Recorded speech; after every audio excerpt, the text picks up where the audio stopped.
Hello everyone, आज हम इस वीडियो में पढ़ने वाले हैं क्लास 11th की जो आपकी बायोलॉजी की बुक है उससे chapter number 8 cell the unit of life. Previous video को हमने हमने चैप्टर नंबर 16 जो है डाइजेशन एब्जॉर्प्शन हमने कंप्लीट किया था। तो अगर आपको वीडियो देखनी है तो आप मेरे चैनल में जाकर देख सकते हैं अगर आपको चैप्टर पढ़ना है तो आज हम चैप्टर नेक्स्ट स्टार्ट करने वाले हैं chapter number 8 cell the unit of life. बहुत ज़्यादा इंपॉर्टेंट है आपके नीट के लिए, तो इंपॉर्टेंट है ये चैप्टर क्योंकि हर साल इससे 3 से 4 क्वेश्चन आ जाते हैं। तो ये बहुत ज़्यादा इंपॉर्टेंट है। 2020 में तो इससे 6 से 7 क्वेश्चन आ गए थे, तो बहुत ज़्यादा इंपॉर्टेंट है ये चैप्टर। तो ये तो इंपॉर्टेंट है ही, बट इसका जो है चैप्टर ये वाला 8 और जो आगे 10 चैप्टर पढ़ेंगे cell cycle and cell division, ये दोनों चैप्टर काफ़ी जो है पूरी जो आपकी 11th और 12th में काफ़ी जगह जो है यूज़ होंगे। जैसे 11th में भी आपकी काफ़ी जगह जो है यूज़ होगा जो है ये वाला चैप्टर आपका। जैसे हम ह्यूमन फिजियोलॉजी पढ़ेंगे तो उसमें भी थोड़ा बहुत सेल के बारे में जो है यूज़ होगा। वैसे तो आपका सेल हर एक जगह लिखा जाता है, सेल इसमें ये माइटोकॉन्ड्रिया होता है, इसका ये फंक्शन होता है, तो इस अकॉर्डिंग हर जगह यूज़ होता है ये थोड़ा बहुत। और 12th में आपका जो सेल साइकिल सेल डिवीजन वाला चैप्टर और जेनेटिक्स में बहुत ज़्यादा रोल होगा ह्यूमन रिप्रोडक्शन में। तो ये काफ़ी जगह रोल भी है इस चैप्टर का, और जो आगे हम पढ़ेंगे सेल डिवीजन का उसका जो है बहुत ज़्यादा रोल है, तो सेल भी हमें पता होना चाहिए। तो चलिए स्टार्ट करते हैं इस चैप्टर को सेल। सबसे पहले हम देखते हैं इस चैप्टर में कैसे जो है कौन कौन से टॉपिक पढ़ेंगे, कब जो है पढ़ेंगे। तो देखते हैं सबसे पहले हम जो है पढ़ेंगे व्हाट इज सेल। सबसे पहले हम यही टॉपिक पढ़ेंगे कि सेल क्या होता है, उसकी सेल थ्योरीज पढ़ेंगे। अलग अलग थ्योरीज आई थी सेल के लिए, मतलब थ्योरीज जो हम पढ़ेंगे। एक थ्योरी थी मेनली जो है, वैसे 2 जो है पॉइंट होते हैं सेल थ्योरी में, तो ये भी इंपॉर्टेंट है, तो इसको हम पढ़ेंगे। उसके बाद कि किस किसने जो डिस्कवर करा, किसने जो है सेल थ्योरी दी। फिर सेल थ्योरी देने के बाद उसको मॉडिफाई भी किया गया, वो किसने किया, रुडोल्फ विर्चो, तो इसके बारे में पढ़ेंगे। फिर उसके बाद जो है ओवरव्यू ऑफ सेल देंगे। सेल में हम क्या पढ़ने वाले, एक तरह से ओवरव्यू दिया है एनसीईआरटी में, बट इसको ना भी करे तो प्रॉब्लम नहीं है, बट एनसीईआरटी में दिया हुआ है तो करना हमें चाहिए, तो इंपॉर्टेंट है ये भी। प्रोकारियोटिक सेल्स पढ़ेंगे। फिर उसके बाद हम प्रोकारियोटिक सेल्स में हम जो है पढ़ेंगे प्रोकारियोटिक सेल्स क्या होते हैं, वो पढ़ेंगे हम क्या होते हैं। फिर उसके बाद यूकारियोटिक सेल्स पढ़ेंगे। यूकारियोटिक सेल्स में हम अलग अलग साइज ऑर्गेनेलिज है, जो बाहर जो आउटर मेम्ब्रेन होती है, सेल मेम्ब्रेन होती है, उसके बारे में पढ़ेंगे। फिर उसके बाद अंदर जो माइटोकॉन्ड्रिया हो गया, आपके अंदर जो प्लास्टिड्स तो जो प्लांट्स में पाए जाते हैं, प्लास्टिड्स पढ़ेंगे। और फिर उसके बाद हम जो है इस तरह, ये सीक्वेंस नहीं है मैं बता रहा हूँ, वैसे ये सब पढ़ेंगे। और उसके बाद हम राइबोसोम्स भी इसमें पढ़ेंगे, वैक्यूल भी हम इसमें पढ़ेंगे, ER भी इसमें पढ़ेंगे। ER मतलब एंडोप्लाज्मिक रेटिकुलम, ये सारी चीज़ें इसमें पढ़ेंगे, और भी काफ़ी सारी चीज़ें पढ़ेंगे। उसके बाद हम जो है लास्ट में जो है इसके उसमें सारी जो है न्यूक्लियस पढ़ेंगे। उसके बाद माइक्रोबॉडीज़, ये सारी जो है इस चैप्टर के ही टॉपिक्स हैं, तो ये सब हम जो है पढ़ेंगे। अब आपको ये क्लियर हुआ होगा इस चैप्टर में हम क्या पढ़ेंगे। Cell the unit of life, सबसे पहले हम इसके बारे में जो है जानते हैं, जो स्टार्टिंग में जो है दिया हुआ है। When you look around you see both livings and non living things. जब आप अपने चारों तरफ जो देखते हैं, हम क्या देखते हैं, आप जो है लिविंग और नॉन लिविंग दोनों चीज़ों को जो है देखते हैं। You must have wandered and ask your self, तो हमेशा सोचते होंगे और अपने आप से ही जो है पूछते होंगे, किसी से तो क्या ही पूछेंगे आप, अगर पूछेंगे तो अच्छी बात है, मन में डाउट तो आना चाहिए। What is it that makes living organism living, तो ये चीज़ क्या है जो कि ऑर्गेनिज्म को जो लिविंग बनाती है, हमें जीवित बनाती है। हमें जो है ऑर्गेनिज्म को क्या जो है क्या चीज़ है जो ऑर्गेनिज्म को लिविंग बनाती है, कि वो दिन रात जो काम कर सकता है, उसका माइंड इतना ज़्यादा एक्टिव रह सकता है, एक ही समय पे जो है काम कई बार जो है ज़्यादा कर लेता है। तो ये सारी चीज़ें हम पढ़ेंगे, ये जो कैसे होता है, ये क्या होता है, इसके पीछे का राज। और what is it that an inanimate thing does not have which a living thing has. Inanimate मतलब हो गया नॉन लिविंग थिंग, तो या फिर ये कौन सी चीज़ है जो कि नॉन लिविंग थिंग को जो है अलग करती है लिविंग थिंग से, वो क्या है। तो इसका आंसर क्या है, the answer is to this is an answer is and the answer to this is the presence of the basic unit of life, the cell in all living organisms। तो इसका मेन आंसर क्या है, क्यों, क्योंकि हर एक living organism में cell जो है मेन जो है सेल जो है यूनिट होती है लाइफ की, मतलब छोटी सबसे ज़्यादा छोटी जो चीज़ पाई जाती है हमारी बॉडी में उसे हम कहेंगे सेल कहेंगे। तो इसकी वजह से हम जो है लिविंग जो है ऐसे क्यों है, क्योंकि काफ़ी सारी रिएक्शंस करती है, जो है उसमें एनर्जी बनती है माइटोकॉन्ड्रिया में जो सेल के अंदर ही, तो उसकी वजह से प्रोटीन वहीं पे बनते हैं, राइबोसोम्स बनाता है। तो ये काफ़ी सारी चीज़ें जो सारी चीज़ों को बनवाने के लिए कमांड देता है, जो कि न्यूक्लियस के अंदर डीएनए होता है, वो डीएनए में भी कौन जीन्स होते हैं जो कि अलग अलग जो है प्रोटीन बनाने के लिए जो है कमांड देते हैं। तो ये सारी चीज़ें हम पढ़ेंगे। आगे देखते हैं, तो आगे देखते हैं, तो मतलब क्या हो गया कि हर जो बेसिक यूनिट जो है होती है सेल, जो हम हर एक लिविंग ऑर्गेनिज्म की, हर एक लिविंग ऑर्गेनिज्म में जो लाइफ किससे स्टार्ट होती है, जो है सेल से स्टार्ट होती है। अब हम ये भी आगे जानें कि हम सेल को ही सबसे ज़्यादा जो है हमारे पास तो हम सबसे समझते हैं सेल को, तो हमारे पास प्रूफ क्या है उसके बारे में भी देखेंगे। आगे हम देखेंगे all living organisms are compose of cells. हर एक लिविंग ऑर्गेनिज्म किससे बना होता है, सेल्स का जो है बना होता है। Some are compose of single cell other का यूनिसेलुलर ऑर्गेनिजम्स। तो ये क्या होगा, यूनिसेलुलर मतलब कि कुछ जो है बने होते हैं सिंगल सेल से, किसी सिंगल सेल से ही बने होते हैं, उनमें क्या कहेंगे यूनिसेलुलर ऑर्गेनिज्म। ही तो आप बचपन से पढ़ते आ रहे हैं, सेल भी आपने पहले पढ़ा होगा, 9th में पढ़ा होगा, 8th में पढ़ा होगा। While others like us compose of many cells which are called multicellular organisms, जैसे हम हो गए ह्यूमन बींग्स, वो कई सारे सेल्स से जो है मिलकर बने हुए हैं, जिन्हें हम कहेंगे मल्टी सेलुलर ऑर्गेनिज्म। कई सारे मतलब क्या होगा, मिलियंस ट्रिलियंस में जो है मिलके बने हुए हैं। तो आगे देखते हैं व्हाट इज सेल। सबसे पहले अभी हम ये देखते हैं व्हाट इज सेल। अब हाँ, अब यहाँ पे जो हमारा जो ये आंसर भी मिल जाएगा कि हमारे पास प्रूफ क्या है कि सेल ही जो बेसिक यूनिट है, सबसे स्मॉलेस्ट यूनिट है। हमें ये आंसर भी यहाँ पे जो है मिल जाएगा। Unicellular organisms are capable of, unicellular organism होते हैं जो किसके जो है कैपेबल होते हैं, क्या कर सकते हैं, इंडिपेंडेंट एग्जिस्टेंस। क्या कर सकते हैं, वो अकेले जो रह के, जैसे अमीबा हो गया, अमीबा हो गया, बचपन से पढ़ते आ रहे हैं, तो वो अकेला जो है सारे काम करता है, एक्सक्रीशन जो है कर लेता है बाहर, जो अपना वेस्ट मटेरियल निकालना, स्यूडोपोडिया के थ्रू जो अपना खाना अंदर लाना है, सारी चीज़ें जो अमीबा कर सकता है अमीबा। तो ये यूनिसेलुलर ऑर्गेनिज्म मतलब इंडिपेंडेंट एग्जिस्टेंस, अकेला रह के सब कुछ कर सकता है। एंड परफॉर्मिंग जो है, performing the essential functions live, अपने आप जो है फंक्शन जो है एसेंशियल जो है परफॉर्म करता है एक ही सेल से। Anything has less than a complete structure cell does not ensure independent living. तो इसका मतलब क्या हो गया, कोई भी जो आपकी कोई भी चीज़ कम किसी से, या फिर anything less than a complete structure of a cell does not ensure independent living. इसका मतलब हो गया कि कोई भी आपका, जैसे कोई भी आपका, तो आपकी कोई भी जो सेल है जैसे वो अकेले जो रह के सारे जो है काम कर सकती है, ये दूसरों को जो है काम करा सकती है, अकेले रह सकती है, सारे काम सेल के अंदर जो है हो सकते हैं हमारे पास ये सारे काम। तो वो अकेले रह के मतलब इंडिपेंडेंट जो है एग्जिस्टेंस कर सकती है, मतलब अकेले जो रह सकती है, जैसे सेल हो गया इसमें जो है अकेली जो है रह सकती है। लेकिन जैसे आप माइटोकॉन्ड्रिया की बात करें तो वो अकेला नहीं रह सकता, वो आपस में जो कुछ जुड़ के जो काम करते हैं। तो सेल क्या होती है कि अलग से जो अपने आप जो है अपनी जो है इंडिपेंडेंट लिविंग है सेल की। तो कोई भी चीज़ जो है कंप्लीट स्ट्रक्चर से जो है कम है, कि अपने आप जो रह के काम नहीं कर सकती, उसे किसी साथी की जरूरत होती है या फिर किसी के साथ काम करती है वो, तो उसे हम जो है सबसे स्मॉलेस्ट नहीं कहेंगे। तो सेल को इसलिए कहेंगे क्योंकि अकेले जो है काम कर सकती है रह के, तो वो अपने आप इंडिपेंडेंट एग्जिस्टेंस अपने आप जो है कर सकती है, मतलब किसी के साथ जो है इंडिपेंडेंट एग्जिस्टेंस कर सकती है, किसी का डिपेंडेंट नहीं है किसी के ऊपर। तो इसका लाइन का मतलब यही है। Hence cell is the fundamental structural and functional unit of life. तो इस सेल को हम क्या कहेंगे, सेल एक fundamental structural functional unit of life होती है। मतलब क्या हो गया कि फंडामेंटल होती है, स्ट्रक्चर एंड फंक्शन मतलब अलग अलग इसका स्ट्रक्चर बने होते हैं, हर एक सेल का अलग अलग स्ट्रक्चर होता है, अपने अलग अलग जो है अपने मतलब फंक्शन सेम होता है, लेकिन अच्छी तरह से अपने फंक्शन जो है परफॉर्म करते हैं हर एक सेल, जो कि छोटी छोटी यूनिट्स होती हैं पूरी लिविंग ऑर्गेनिज्म में। तो क्या हो गया, cell is the fundamental structural function unit of life living organism. तो इसकी डेफिनेशन हो गई।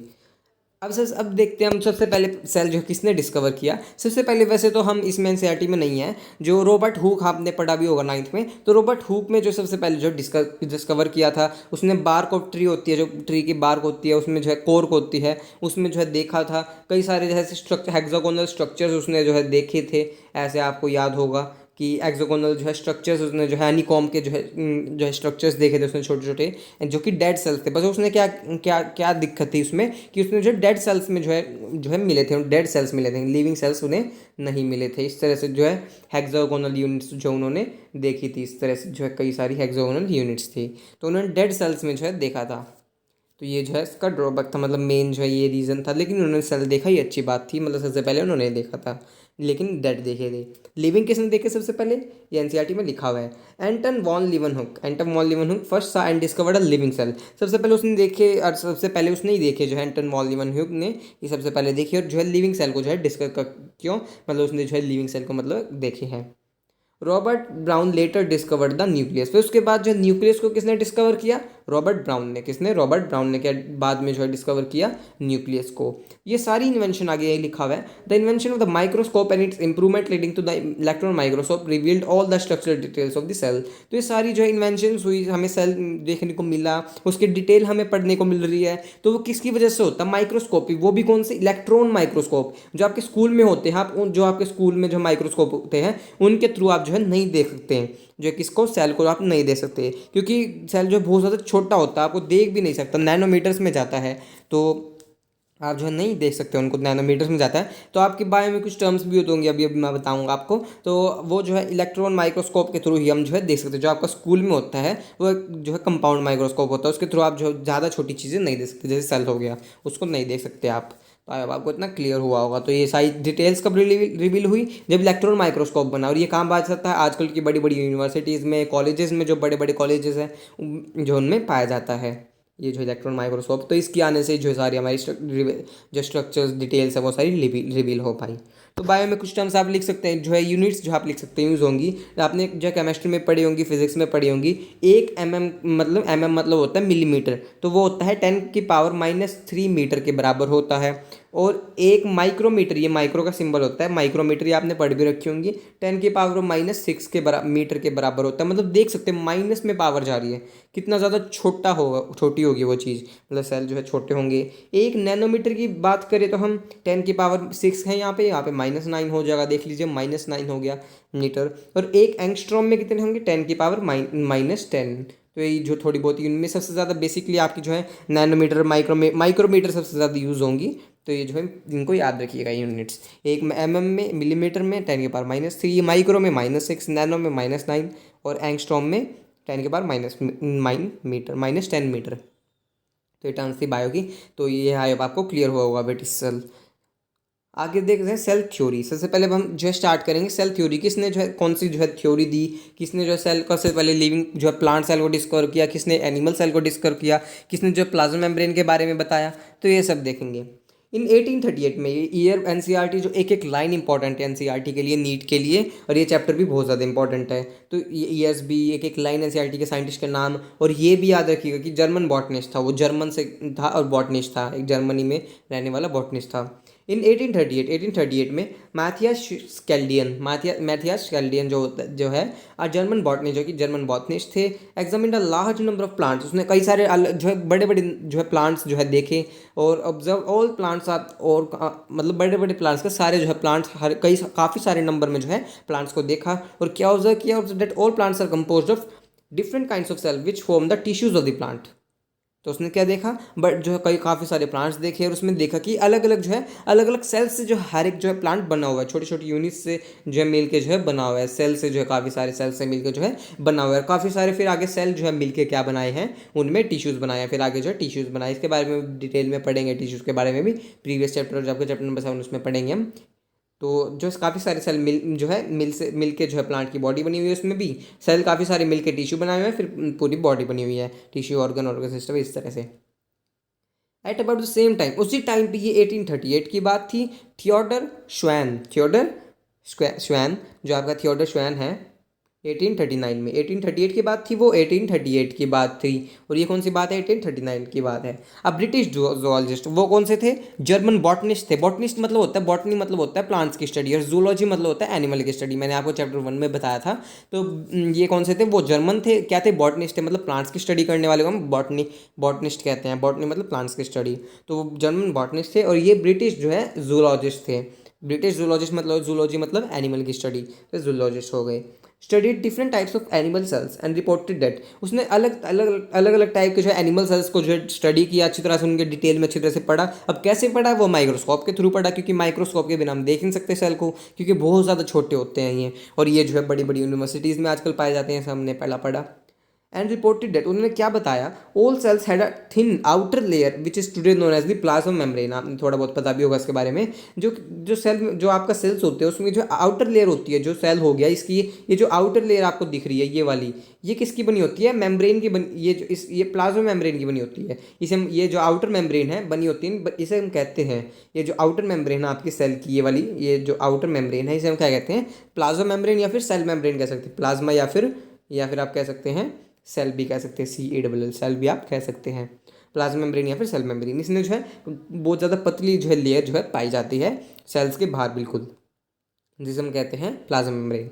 He also concluded based on studies of plant tissues, उसने जो प्लांट के टिश्यूज़ पे भी थोड़ा बहुत जो पढ़ा था, उन्होंने बताया, फिर उन्होंने क्या बताया, दैट, एक बार ये देखते हैं, देखिए, that the presence of cell wall is a unique character of plant cells. वो भले ही जो है जूलॉजिस्ट थे, लेकिन उन्होंने प्लांट के बारे में भी थोड़ा बहुत जो है स्टडी करके, उन्होंने अच्छी तरह से स्टडी करके जो उन्होंने बताया, उस थोड़ा प्लांट के बारे में पढ़ा उन्होंने बताया कि जो presence of the cell wall is जो प्लांट सेल में क्या होता है, जो उनमें आउटर मोस्ट लेयर क्या होती है, उनमें सेल वॉल होती है, ये जो एब्सेंट में होती है, एनिमल्स जो है एब्सेंट होती है एनिमल्स में, ये जो है प्लांट्स में सिर्फ पाई जाती है। जो प्लांट सबसे आउटर मोस्ट लेयर होती है आपकी सेल वॉल, और उससे आउटर मोस्ट ये सेल वॉल हो गई, सेल वॉल हो गई, CW लेता हूँ, और ये उसके अंदर प्लाज्मा मेम्ब्रेन या फिर सेल मेम्ब्रेन हो गई। तो इनमें आउटर मोस्ट लेयर जो है सेल वॉल पाई जाती है और उससे अंदर वाली सेल मेम्ब्रेन जो है पाई जाती है। तो इनमें जो है दोनों पाई जाती है जो है प्लांट में। सेल वॉल जो है यूनिक करेक्टर है। यूनिक क्यों कहा? क्योंकि ये जो सेल वॉल होती है किसी में नहीं पाई जाती, सिर्फ मतलब किसी में मतलब एनिमल्स में नहीं पाई जाती है, प्लांट्स में पाई जाती है।